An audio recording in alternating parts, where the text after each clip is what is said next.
I am your friend, Dr. Charles Apoki. I've not been able to comment on the killing of soldiers at Aba because I've been very busy traveling from place to place to do recordings and lectures.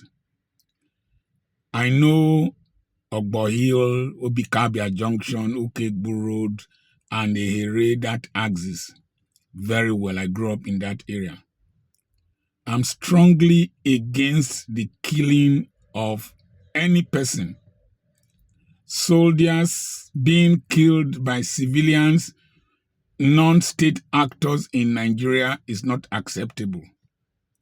Civilians being killed by military personnel extrajudicially is not acceptable. I detest violence. I detest killing people. It's against nature. Number two, every separatist movement, liberation movement, agitation that started with military action has always been resolved on the negotiating table. Why don't people want to start with the negotiating table? It's because of pride, hatred, and misinformation. If Boko Haram fighters who are repentant can be inducted into the Nigerian army, why can't amnesty be granted to Nnamdi Kanu? If you grant him amnesty, you will douse the tension and the anger in the East. The federal government as it is today should not delude themselves that they can crush any resistance movement.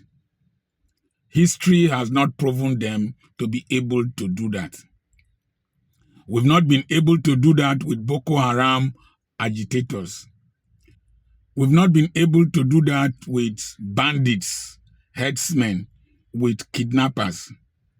We've not been able to do that with Yoruba nation agitators. They recently invaded a government house.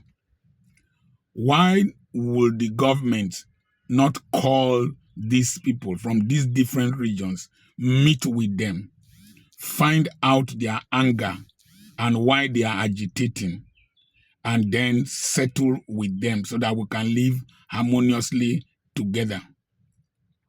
The third thing I want to say, if you break Nigeria into family units, the same character traits that we have will be in those family units.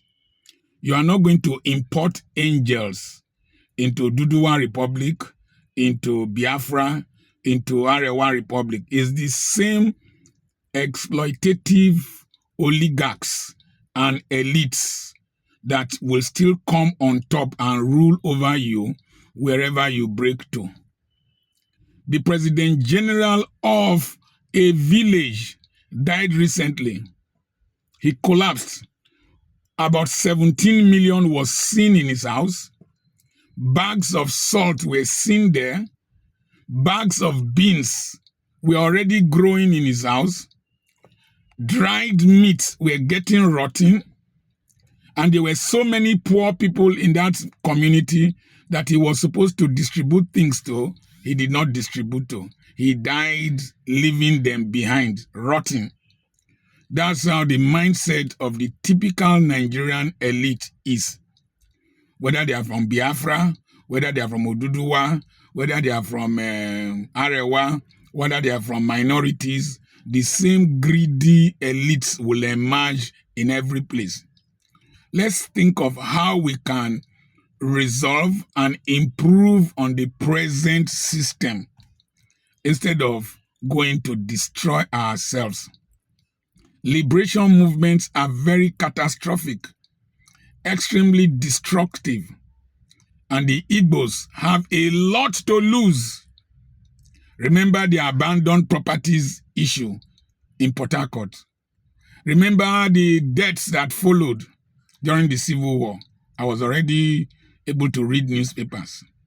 The Igbos have buildings everywhere in this country. Very beautiful buildings, shops, businesses, factories.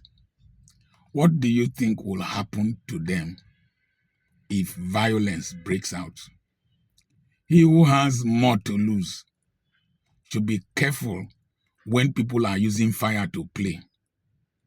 Most of those agitating now and promoting violence were not born before the Civil War. Those of us who were born before the Civil War, we know the pains of losing our neighbors, of killing people you grew up with. Never again.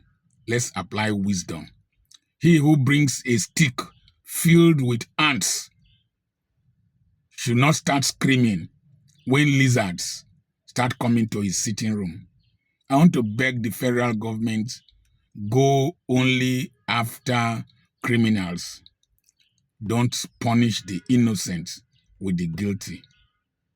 I remain the area grandfather, Dr. Charles Apoki. If you like, abuse me. You like, say I'm a foolish old man. Now you sabi. I don't talk my own. Send a message to me on +234 705213 6763 to attend the conference coming up on the 7th and on the 8th of June on becoming a person of value and high net worth. God bless you.